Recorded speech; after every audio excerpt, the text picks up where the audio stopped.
The Sustainable Development Goals, in order to be achieved, are going to require a lot of investment. A lot of new infrastructure is going to have to be built. A lot of new kinds of power plants are going to have to be constructed. A lot of healthcare outlays will be required. A lot of education outlays will be required. Like anything in building for the future, investing is at the core of achieving the Sustainable Development Goals, and when investment is required, that means mobilizing resources in order to be able to finance those investments. Who's going to pay for the Sustainable Development Goals? How will they be achieved through effective financing? Well, in the end, we're all going to pay in some sense because we have to pay for the goods and services that are part of our lives. We pay for them through our incomes, but we do it in one of two fundamentally different ways. One is we participate in markets as consumers and suppliers. Suppliers out to make profit, consumers out to purchase goods and services. And in a market sector of our economy, of course, it is the interaction of supply and demand which both generates the economic activity and provides the motivation for financing. Businesses build factories because they anticipate that they'll make profits from them. Those profits, to an important extent, will come by being able to sell goods and services to the public. The other way that we buy the things that we need is as citizens, paying taxes so that governments can provide public services, whether it's building roads or providing health care or public education or fire and police services or funding the national science foundations of our countries and the scientific research which underpins technological change. In this sense, one can say that sustainable development will be paid for by all of us one way or another. But tremendous fights, and sometimes very bitter fights, ensue as to the proper balancing of financing between the market-oriented, profit-seeking investments of business driven by their sales of goods to consumers and the financing that comes through the public sector. The free market philosophy says, let the markets do it. Government will waste the money or lose it or squander it in some way. Whereas advocates of public leadership say markets aren't taking on the investments in clean energy, and they don't build the infrastructure, and they're not providing health care for the poor. So we need a public approach. Of course, the truth is that these different kinds of financing, public and private, and sometimes public-private partnerships, are complementary mechanisms to finance sustainable development objectives. Some things work very well through the private sector. Other things do not. At the core of our analytical understanding of these issues, it needs to be an analysis of where the right boundaries are. What are the most effective ways to allocate responsibility for financing between market-based private sector financing and public financing? Well, we know that there are cases where the market has done brilliantly almost on its own. And I think the greatest example of this is the massive expansion of mobile telephony to all parts of the world. Here's a great technological breakthrough. We all love our mobile phones. And in a short period of time of roughly 25 years, the number of mobile subscribers has increased from some tens of millions around 1990 to more than 6 billion subscribers today, including many of the world's poorest people. This was not on the basis of a government program. This was on the basis of private providers looking for profit, making investments in base stations and other aspects of connectivity like fiber optic lines, and consumers buying their phones and buying access to connectivity. So this is an example where markets have done it, even though, of course, we should keep in mind that the underlying technologies that made this possible started with basic science, solid-state physics, quantum mechanics, and then applied engineering, much of which was financed by the public sector originally and then taken up by the private sector. Now, other kinds of activities in no way had the kind of dynamics of mobile phones.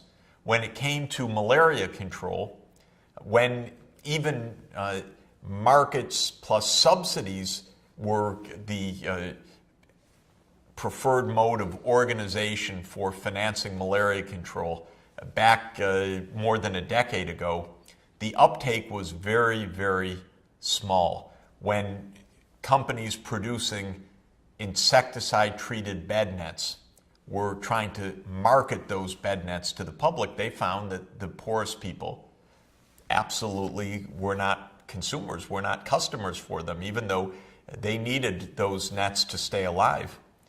The fact of the matter is they were so impoverished that they couldn't afford them. And when it came to organizing the delivery of malaria control systems, community health workers, links to clinics, diagnostic services, outreach, availability and access to the right kinds of medicines, the private sector approach simply wasn't delivering. Very, very poor people, sick and dying of malaria, were not customers. They were simply very poor people, and the systems did not emerge. Then came the Global Fund to Fight AIDS, TB, and Malaria, the President's Malaria Initiative, stepped up public financing through budgets, tax revenues being collected either in the U.S. and then used as international assistance, or in the malarious countries themselves, where domestic budgets, albeit limited because of the poverty of those countries, contributed to the fight against malaria. Then much more comprehensive measures could be introduced, but not as a profit-based activity, but as a provision of social services. Well, economics teaches us a lot about where the right boundaries are.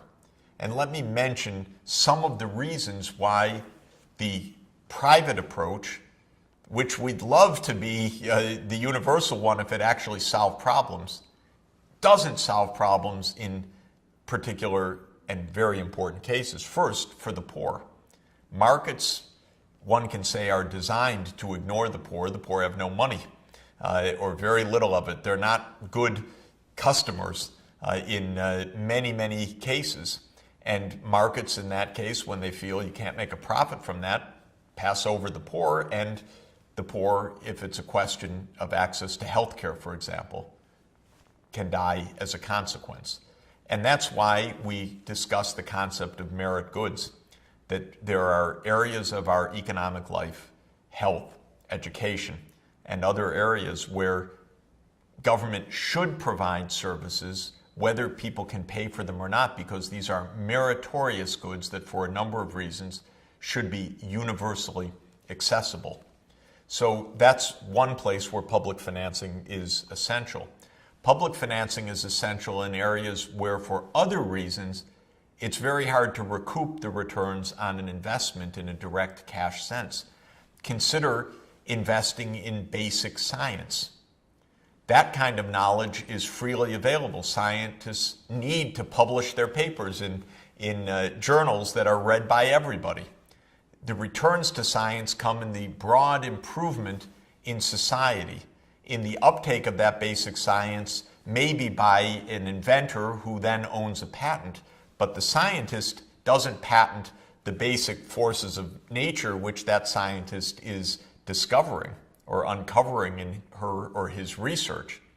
And so basic science requires public financing because the profit motive by itself will not be sufficient.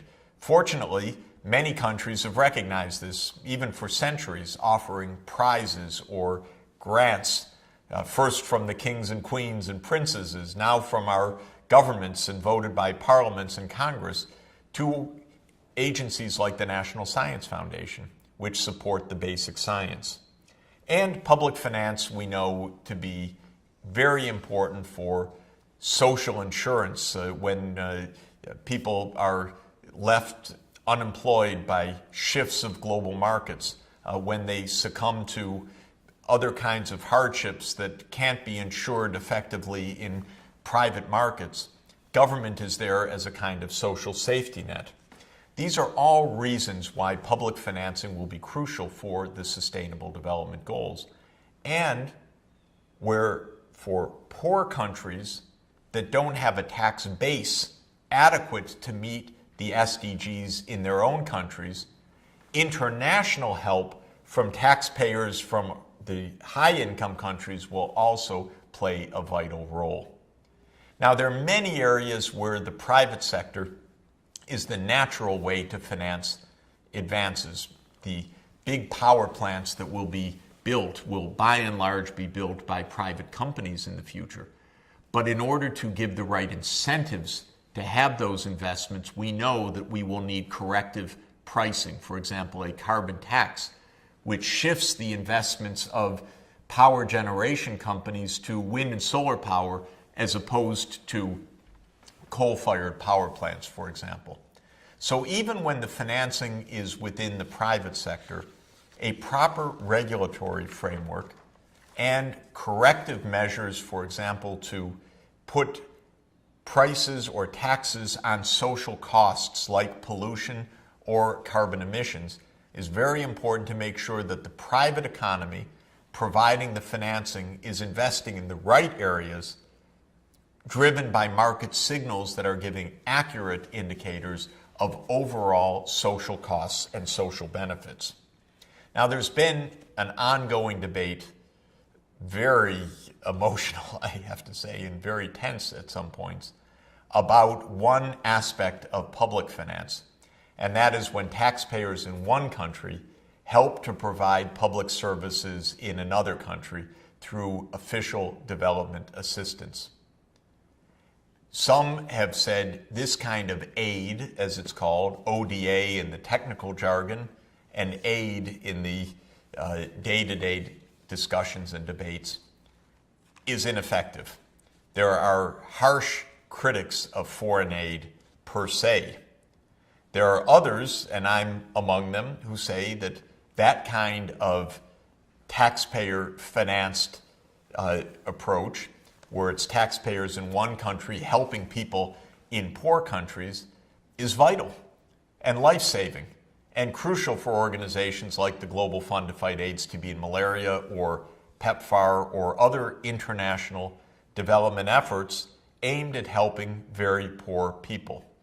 This debate about ODA or aid has been running pretty strongly during the whole period of the Millennium Development Goals, because MDG 8, the eighth of the Millennium Development Goals, calls for increased official development assistance in order to implement the MDGs. Now, how is this debate posed? Let me try to put the sides out there clearly. One part of the debate, I'm in that camp, says aid can be useful. Indeed, aid is vital in certain circumstances. Then there are the critics, and the critics come in a variety of areas. One camp says aid is unnecessary, let markets do it. I've just discussed why markets might not reach a lot of people, but the market optimists say let the markets do it. What happened with mobile phones can happen with other things as well. A second camp of aid skeptics says aid's wasted. It passes through too many government bureaucratic hands, and that it's inevitable that it's going to be wasted. A third argument is that aid is absolutely debilitating, not just wasted, but that it leads to a kind of dependency mentality, which is demeaning, takes away dignity, and takes away motivation. It creates a culture of handouts. And some few say, what do we care about poor people? What do we care about what's happening abroad? Just leave us alone. That's not the dominant view among the aid skeptics. Most say, well, if aid could work, we'd be all for it, but intrinsically, it doesn't work. Well, these camps have been duking it out, I would say, for quite a while. And I'd like to give, of course, a view of why I have been in the camp that says aid's important. In view of these very often legitimate positions taken by the aid skeptics. So let me try as best I can to explain my position vis-a-vis these critical views. First, I want to agree with aid skeptics. Much aid is wasted. No question about it. I can't stand some of the categories called aid when cash bills in shoeboxes are given over to local warlords because somehow they're friends in some conflict in Iraq or Afghanistan or some other place, and that's categorized as aid. And this is part of our problem in evaluation. What is counted as aid includes many different categories of things, some of which I would agree with the aid skeptics right from the start. No way that that's going to work. Keep our hands and our taxpayer dollars away from that. My argument is somewhat different. My argument is that aid can work and that it is vital in certain circumstances. It's especially vital when people are very poor and facing challenges, often life and death, malaria, AIDS, safe childbirth, safe water, sanitation, growing enough food to stay alive, that cannot be met by markets because these are not consumers that are going to give a profit, not right now, and they can't be met by the meager budgets of the poor countries. And so they need help. And then the question is it possible to help effectively without the corruption, the stealing, the inefficiencies of the bureaucracies? And my argument is yes, if it's done thoughtfully. We need to design the aid delivery systems in an effective way. Let me refer to my favorite example of this, two organizations. One is the Global Fund to Fight AIDS, TB, and Malaria, which I've discussed. The other is the Global Alliance for Vaccines and Immunizations. Both of them pool the aid from the richer countries, have an expert process of evaluating proposals for the use of the aid by recipient countries, and then monitor very closely whether that aid is effective. To my mind, that exemplifies the ways that aid can work. Pool the resources of many donors into a common pot so that the process is simplified, streamlined. Put it under careful scrutiny with the expert review and with careful quantitative monitoring and evaluation. Check what's being done. Don't hand over that shoebox to a warlord filled with cash. Rather, have a plan of action that a certain amount of money is going to be used to procure bed nets, anti-malaria medicines, diagnostics, emergency obstetrical equipment, and so forth. And then monitor what happens afterwards by close reading. The evidence, in my view, is quite strong. This kind of aid has worked. So while there were huge skeptics 10 years ago, the Global Fund and Gavi, in the case of immunizations, have both delivered on their word. We've seen the results on the ground. There have been cases of corruption, but because the system is closely monitored, because there are quantified targets, because there is follow-up, even when there is money stolen and there will be in any human system, it's possible to stop, check, correct, and move forward. That kind of feedback system that is so essential.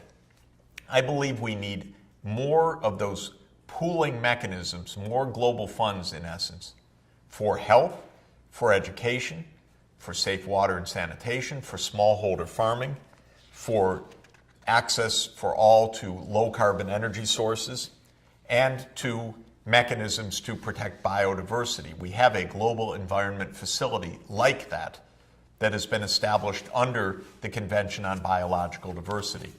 A major step forward. Funding those global funds properly, managing them with rigor, professionalism, oversight, and therefore efficacy is the hallmark of a successful official development assistance effort. The ideologues often say it just doesn't work, but all they're doing, in my opinion, is lumping together the kinds of policies really doomed to fail with those that are compelling and likely to succeed, and blurring these differences rather than clarifying them and saying, let's go in the direction in which success is very likely. Let me also say we need innovation in financing. We will need a lot more public-private partnerships where private financing is linked also to public financing in a package and to the right kinds of regulatory steps. We'll need this to move to clean energy, to build safe infrastructure. We've had that kind of public-private partnership for technology development and for delivery of new technologies like antiretroviral drugs to fight AIDS. So the point is, official development assistance to be effective and public finance in general to be effective requires a serious process like anything we do. We need to be thinking, planning ahead, backcasting and road mapping, monitoring, evaluating, and updating our strategies. If we do this, and if we provide an adequate level of public finance, the Sustainable Development Goals are in a cost range of 1 to 2 percentage points of our national income for the kind of transformations needed. Maybe if the costs are on the high end, maybe 2 to 3 percentage points of our national income. They won't break the bank, but they won't happen on their own through market forces alone. A clear, effective strategy of official financing, of national budgets for national needs, and of official development assistance for the poorest countries in particular will play a vital role in the success of the Sustainable Development Goals.